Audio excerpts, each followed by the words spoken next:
Hello, good morning and welcome back to my channel. This video is all about the city of Chiang Rai up in northern Thailand. It's Thailand's northernmost major city with a population of around 70,000, and it's also the main gateway to the further north of Thailand, the Golden Triangle. In fact, Mae Sai, the border town, is only about an hour's drive, 60 kilometers or so from here, plus then it's another 20-30 kilometers to the Golden Triangle point itself, and that's where three countries meet, which is Thailand, Laos and Myanmar. They all meet on the Mekong River. But as I said, this video is all about the main sites that are in the city. I'm also going to do another video, which you can watch up there somewhere, all about some sites outside of the city centre, so look out for that one. But for now, we're going to explore what's behind me, because the statue there, which you can just see over my shoulder, is of King Mangrai, who set up the city back in the 13th century.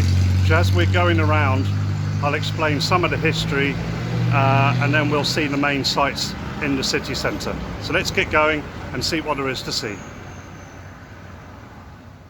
The city lies on the southern bank of the Ruak River and is located about 700 kilometers north of Bangkok and about 150 kilometers northeast of Chiang Mai. It was founded by King Mangrai in 1262 after taking the throne in Chiang Saen in 1259. The word Chiang means city in Thai, so Chiang Rai means the city of Mengrai. The city was one of his earliest capitals, as he began a decades-long crusade to expand and fortify his Lanna kingdom. This resulted in the founding of several cities, such as Chiang Rai, as well as Fang in 1272. He then set his sights upon the Ping River Valley and Hariphunchai, which is today's Lamphun. Following his conquest of the Hariphunchai Kingdom in 1281, Mangrai decided to live there for a few years before founding his new capital in Chiang Mai. Subsequently, Chiang Rai was conquered by Burma and remained under Burmese rule for several hundred years. It was not until 1786 that it became a vassal state of Chiang Mai. Siam, as Thailand was then known, annexed Chiang Mai in 1899, and Chiang Rai was proclaimed a province of Thailand in 1932. Today, the city serves as a gateway for exploring the Golden Triangle further north, as well as mountainous areas such as Doi Thong and Mae Salong. When Chiang Rai was first conceived by King Mangrai, it was nothing more than a small fortified settlement known as a Mueang, located on a small hill called Doi Jom Thong, which we'll visit next. An earthen wall with a dry moat or trench would have encircled his Mueang, and may have had a wooden fence with entrances. Chiang Rai then expanded eastwards by about 1 kilometre to incorporate important temples such as Wat Phra Singh and Wat Phra Kaew. After Chiang Rai was liberated from the Burmese, it lay empty for many years before being refounded in 1844. Then in 1858, a new city wall was built, with the final sections added in 1874. The new city measured 1.7 kilometers east to west and 650 meters north to south, with 5 gates giving access. You can see from this sketch made in 1884 what the wall would have once looked like.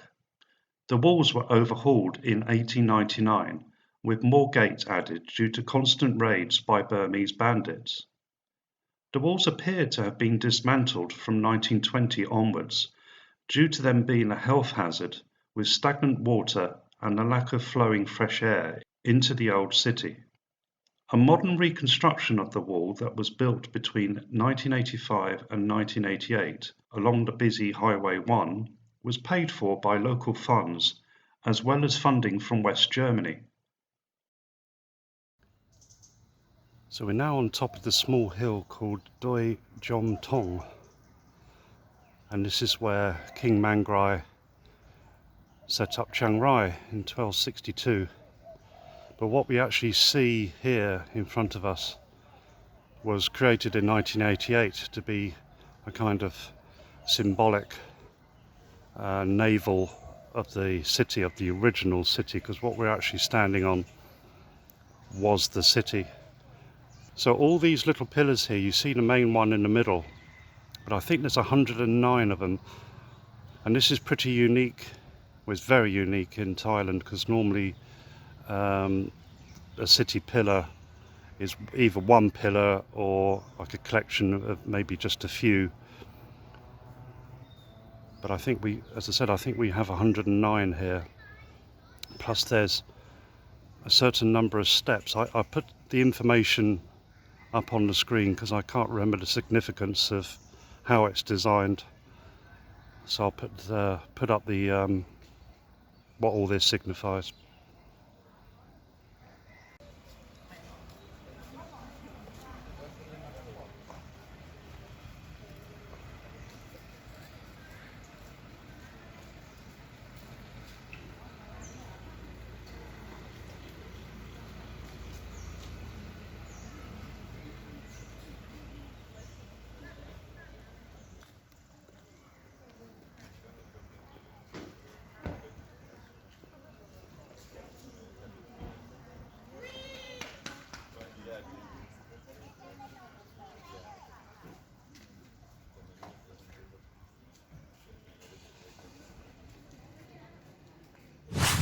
So this delightful looking building was built during the Second World War as a residence for the then Prime Minister, who would come up with his Commander-in-Chief to inspect the troops up in Chiang Rai province. And it's remained in government hands ever since, and it was turned into a military museum in 1996. So we'll take a look around.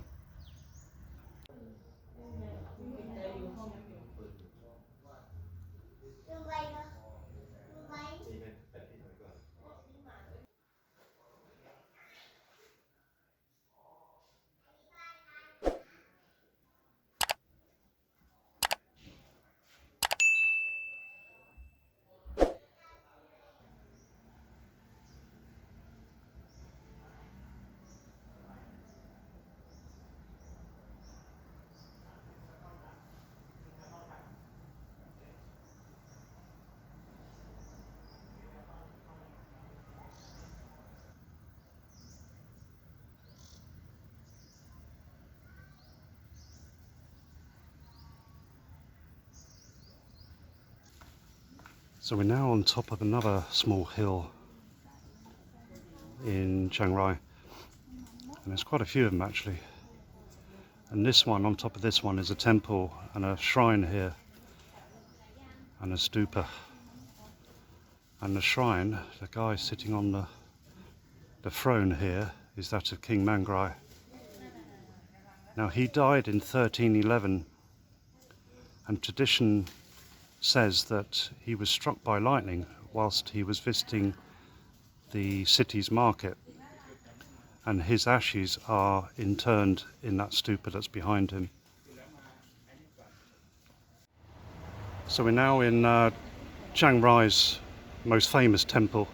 This is Wat Phra Kaew, and it's famous because back in 1434, I think it was, this is where they discovered the Emerald Buddha. The same Emerald Buddha that's located in the Grand Palace in Bangkok was discovered here in the stupa that's behind this temple building. And I'll tell you all about the history of how they found it and where it originated as we walk around the temple. The Emerald Buddha was found inside the temple shetty after it had been struck by a bolt of lightning. The shetty had fallen apart to reveal a Buddha that was covered with stucco. It was then placed in the abbot's residence, who later noticed that stucco on the nose had flaked off revealing a green figure inside. The abbot removed all the stucco and found a Buddha image made of a green semi-precious stone which became known as Phra Kaew Morakot, or the Emerald Buddha. Emerald here simply means green-coloured in Thai. The origin of the Emerald Buddha is not known with certainty. One story tells the image was created in India over 2,000 years ago, after which it was brought to Sri Lanka and then to Angkor Wat in Cambodia. Towards the end of the 14th century, the image was in northern Thailand. The king of Chiang Rai decided to hide the image, hence the stucco covering. After it was rediscovered, King Fang ordered it to be brought to Chiang Mai, but the elephant it was being transported on headed to Lamphun instead. The king decided to keep it in Wat Phra Kaew Don Tao in Lamphun, where it stayed for 32 years until it was finally moved to Wat Shedi Luang in Chiang Mai. It stayed there until 1553, when it was then taken to Luang Prabang in Laos and then to Vientiane due to Burmese attacks. In 1779, the Siamese invaded Laos and took back the statue to a shrine near Wat Arun in Thonburi, on the other side of the river from Bangkok. In 1784, King Rama I built his capital in today's Bangkok and had the statue moved to his new palace and to a temple within the palace complex, where it has been ever since.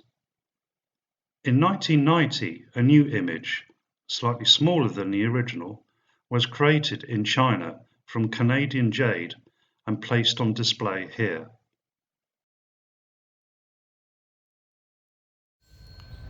So inside this beautiful building, I mean, it's just gorgeous, this is a museum and it's free to go around, so we'll take a look in a second.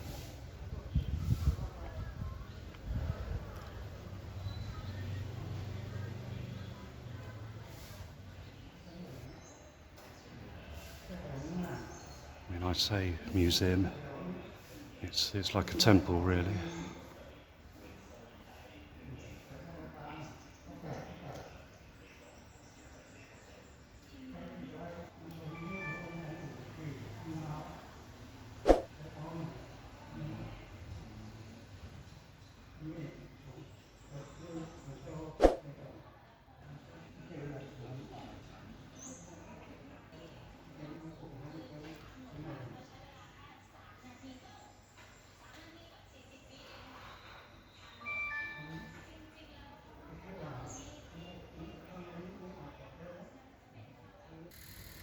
Just down the road from where we were at Wat Phra Kaew, this is Wat Phra Singh,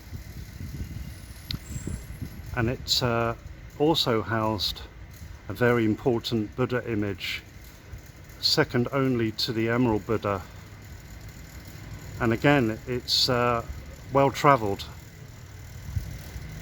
and I'll put some details on the screen of where it's been to between here in Chiang Rai and in the Grand Palace in Bangkok.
So this is the old city hall that was built in 1900, by an American physician called William A. Briggs, and he worked for the American Presbyterian missionary, and the statue outside you can see is that of Rama V, but it looks like it's been renovated. But I'll show you an old picture of it from the last time I visited Chiang Rai, and I thought there was a museum inside, but that's obviously closed if there is. So I've now come to this big hall which houses these beautiful chariots, and I think there's 9 in total, and they're used for various Buddha image processions through the city on important dates.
So we're just going to take a quick look around the city's main market here, right in the middle of town.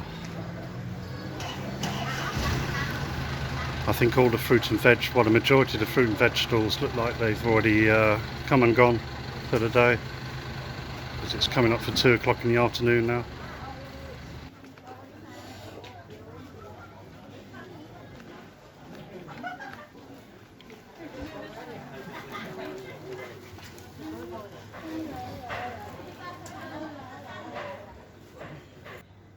This lady is repairing. I know in Chiang Mai somebody fixed my my shorts for me, and also stitched in a new zip for my coat, because it was a perfectly okay coat apart from the zip just broke, so no point throwing it away like you would do back home, back in the West. You get things fixed.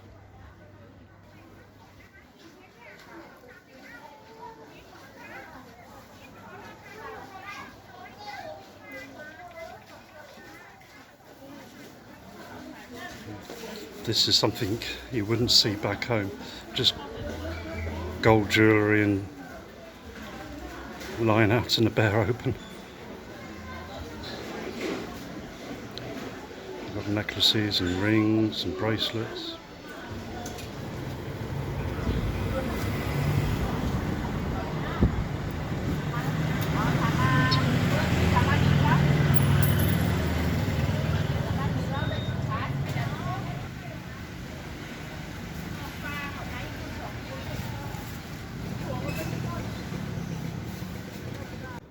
Okay, so this temple was meant to be founded by King Mangrai's wife, Nang Talamay Si, and in fact his mother used it as her own personal temple.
So this is Chiang Rai First Church.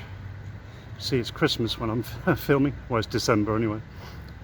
And this church was built in 1914.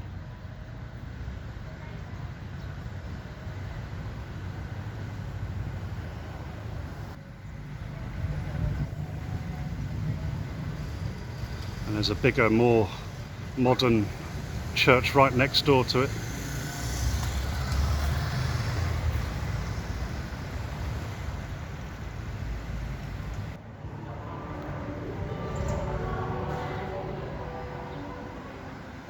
So in this building, or upstairs in this building, is the Hilltribe Museum, a very well-known establishment in Chiang Rai, which I've been to before, so I'll show you some pictures of what's on display.